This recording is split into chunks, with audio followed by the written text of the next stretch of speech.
जैसे साहब अब हमारे लिए जो एक स्पेक्ट्रम है वो काफ़ी बढ़ गया है। ख्वाजा साहब हमारे मिनिस्टर फॉर डिफेंस हैं, वो ये बता रहे हैं कि अब दोनों तरफ से शरारत हो सकती है। You being a farmer air commodore, अभी भी आप एक्टिवली काफ़ी चीज़ों के अंदर इन्वॉल्व हैं, पाकिस्तान की सिक्योरिटी की जो मामला हैं उस हवाले से। हमारी ट्रेनिंग जो है हमारी अफवाज की ज़्यादातर हमारा जो ईस्टर्न बॉर्डर स्पेसिफिक रही है, LOC स्पेसिफिक रही है, इंडियन स्पेसिफिक रही है, in so many words. Western border को हमेशा हमने ज़ाहिर है एक ब्रदरली मुल्क के तौर पर देखा है। माजी के अंदर आपको पता है स्ट्रेटेजिक डेप्थ की भी बात होती थी। तो ये कितना एक अनयूजुअल हमारे लिए एक शिफ्ट है, ख़ास तौर पर हमारे सिक्योरिटी कंसर्न्स के हवाले से, और ये कितना बड़ा चैलेंज है, और इसको एड्रेस करने के हवाले से जो तैयारी है। ख्वाजा साहब कह रहे हैं हम तैयार हैं, लेकिन आपसे हम जानना चाहेंगे कि अब करना क्या है हमने आने वाले दिनों में। बहुत शुक्रिया गुमन साहब, और ये बिल्कुल ठीक आपने कंसर्न रेज भी किया है, और जाहिर है पाकिस्तान के मुसल्लह अफवाज का भी ये कंसर्न होना चाहिए कि हमें दो तरफ लड़ना है और किस तरह लड़ना है। पहली बात तो ये है कि ना हमारी ईस्टर्न साइड पर प्रेफरेंस थी लड़ने की, ना हमारी वेस्टर्न साइड पर लड़ने की तरह। हमारा बाय नेचर हम बड़ी डिफेंसिव फोर्स रहे हैं, ऑल्दो हमारी अल्हम्दुलिल्लाह इतनी ऑफेंसिव कैपेबिलिटी हो गई है कि हमारी रीच दुनिया ने देख ली मई के महीने में। दो तरह से जंग लड़ी जाती है, या दो इंग्रेडिएंट होने चाहिए गुमन साहब जंग लड़ने के लिए। एक आपकी सलाहियत या काबिलियत होती है, और दूसरा आपका रिजॉल्व या हौसला होता है। हिंदुस्तान ने भी उसको मिसरीड किया और अफगानिस्तान ने भी उसको मिसरीड किया। जब कैपेबिलिटी एक और चीज होती है, कैपेबिलिटी अगर आपकी थोड़ी कम भी हो तो आपका जो हौसला होता है वो कवर कर लेता है। जैसे अल्हम्दुलिल्लाह पाकिस्तान ने और पाक फिजाइया ने मुजाहरा किया मई में, हमारी सलाहियत कम थी लेकिन हौसले से रिजॉल्व हमने किया। हिंदुस्तान का ऑपोजिट था, कैपेबिलिटी ज्यादा थी, शायद हौसला या ट्रेनिंग या उसके जो बैकग्राउंड में आपने बिल्ड करनी होती है अपनी कैपेसिटी, शायद उधर कोई कमी रह गई हो। अफगानिस्तान के जो तालिबान ने, ये भी देखा हमने, हम ओवर द ईयर्स देख चुके हैं, और कई चैनल्स पर सब बातें करते हैं कि 80 से 90 हज़ार हमने जनाजे उठाए हैं। वो शोहदा तो अल्लाह ताला के पास हत्थे दर्जों में चले जाते हैं, लेकिन फैमिलीज का हमारे पर कर्ज होता है। उस सिक्योरिटी का जो अनसर्टेनिटी है, जो कीमत देते हैं हमारे नौजवान बच्चे, स्कूलों में जो खौफजदा रहते हैं, उनकी भी एक कीमत होती है। तो हमने अपनी नई नस्ल को, खासतौर पर KPK में, और मैं एज ए नौजवान ऑफिसर, मेरी पहली पोस्टिंग पेशावर में थी, हम इन्हीं महाजरीन को प्रोटेक्शन देते थे अगेंस्ट सोवियत जेट्स। और मैं यंग फाइटर पायलट बात कर रहा हूं कि हम अपनी जमीन ऑफर कर रहे थे इनको, अपने सहूलियात, स्कूल्स, मेडिकल्स और सब चीजें सब इनको ऑफर कर रहे थे। तो हमारी तो ये एसोसिएशन रही है। बट बदकिस्मती से अब टू फ्रंट इंडिया की चॉइस है इस वक्त।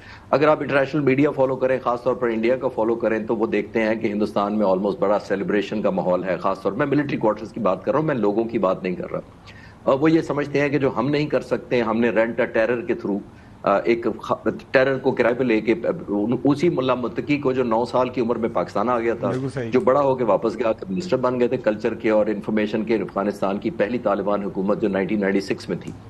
तो ये अब भूल हो जाते हैं। हिंदुस्तान अपने स्टैंड के ऊपर यूटर्न ले लेता है कि हमने इसी टेररिस्ट कहा था इनको, या यूनाइटेड नेशन ने 2001 से कहा हुआ टेररिस्ट, और आज तक वो टेररिस्ट लिस्ट पे, इसीलिए उनको एक्सेप्शन लेकर यूनाइटेड नेशन से उनको बुलाना पड़ा। हिंदुस्तान की हुकूमत ने ये अप्रिशिएट कीजिए उनको कि अपनी नेशनल इंटरेस्ट में उन्होंने कैसे यूटर्न लिए। उनका हाईजैक हुआ था जहाज एयर इंडिया, उन्होंने कहा तालिबान है, हम बदला लेंगे। उनका एक दानिश सिद्दीकी, उनका एक जर्नलिस्ट कत्ल हुआ, उन्होंने कहा तालिबान ने किया है। उनकी एम्बेसी में एक हमला हुआ, बॉम्ब धमाका, उन्होंने कहा तालिबान ने किया है। उन्होंने कहा खवातीन के हकूक के बारे में जो तालिबान करते हैं हम इसके सख्त मुखालिफ हैं। सब कुछ यूटर्न लिया उन्होंने सिर्फ एक में, कि हमारा जो, अगर हमारा कोई दुश्मन है, उसका जो दुश्मन है वो हमारा दोस्त है। अब बदकिस्मती से ये आज का नहीं है, ये ईयर्स ऑफ हिस्ट्री है, और ये जो क्योंकि लैंडलॉक्ड एरिया है, और फिर ये कैश स्टार्व्ड मुल्क है, ये नहीं, इसके पास कैश नहीं है, ना इसकी टेक्नोलॉजी कोई ऐसी इंडस्ट्री है उसके पास, ना कोई ओवरऑल इंडस्ट्रियल सेटअप है, ना कोई एग्रीकल्चर है, कोई चीज़ तो है नहीं। बहुत सारे डिपेंडेंट ही बहुत सारे मुल्कों पर है। और आपने देखा होगा कि हिस्ट्री में, आपके व्यूअर्स जानते होंगे कि हिस्टोरिकली इसीलिए यहाँ से इन्वेडर्स ज्यादा आते थे हिंदुस्तान, लूट कर वापस ले जाते थे। वो इसलिए ले जाते थे कि उनके पास था ही कुछ नहीं। वो हिंदुस्तान में एग्रीकल्चर भी थी, ऑब्वियसली मालव जवाहर भी थे, और सब कुछ लूट के वापस ले जाते थे और आराम से जिंदगी। जब वो पैसे खत्म हो जाते थे वो फिर आकर हमला हो जाते थे। जितने वहां से इन्वेडर आए आप उनकी लिस्ट उठा के देख ले, वो क्लियर टॉपिक है। अब coming back to the resolve जिसका आपने बात की कि हम टू फ्रंट लड़ना चाहेंगे, हम बाय चॉइस बिल्कुल नहीं लड़ना चाहेंगे भी नहीं, और मैं as a student of strategy भी कहूंगा हमें नहीं लड़ना चाहिए। उसकी वजह यह है कि इससे हमारे दुश्मन खुश होंगे, इससे हम कमजोर होंगे। हमारी इकोनॉमी, मिलिट्री अल्हम्दुलिल्लाह बहुत स्ट्रांग है, इकोनॉमी इतनी स्ट्रांग नहीं है कि हम सस्टेन जंगें लड़े। जो वेस्टर्न बॉर्डर पर थ्रेट थी वो विजिबल थी, लिटिल प्रिडिक्टेबल थी, और जब वो खत्म हो गई तो प्रिडिक्ट कर सकते हैं कब कुछ दिन सुकून रहेगा। लेकिन ये जो टेररिज्म होती है, जो गुरीला वॉरफेयर होती है, इसके अंदर टाइम लाइन नहीं होती, इसके जगह का इंतखाब टेररिस्ट का होता है, टारगेट क्या सिलेक्ट करना है उनका इंतखाब होता है, दिन को करना है, रात को करना है, वेपन कौन से इस्तेमाल करना है, ये उनकी चॉइस होती है। तो हमें इस ट्रैप में लॉन्ग टर्म में नहीं आना चाहिए। आखिरी जुमला इसके ऊपर गुमन साहब कि हमें पोजीशन ऑफ स्ट्रेंथ क्योंकि हमारी हो गई है, हमने अफगानिस्तान को भी दिखा दिया कि हमारी सलाहियत भी है और हमारा हौसला भी है।